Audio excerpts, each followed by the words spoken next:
Oltre al ricorso al TAR citeranno il sottoscritto anche in sede penale. Ora siamo arrivati alla guerra di carte bollate ad alzo zero per il campo di Prosecco a confine con l'asilo di San Giacomo di Vittorio Veneto, con dato di sindaco che rischia del suo e della sua fedina penale.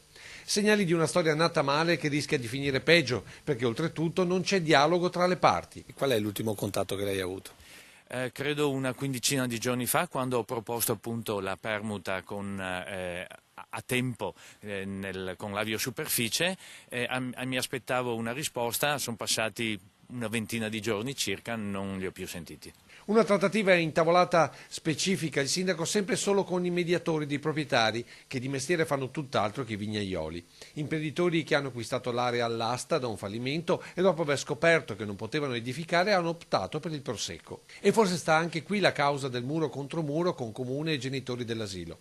L'esperienza magari avrebbe suggerito barbatelle più distanti dall'edificio e una siepe meno striminzita difesa dei trattamenti per un vigneto che forse poteva già essere annunciato come biologico. Intanto la vicenda è già diventata polemica politica, con il sindaco che risponde alle critiche dell'opposizione. Sindaco, ma insomma, lei è un superficiale con questa storia del Prosecco?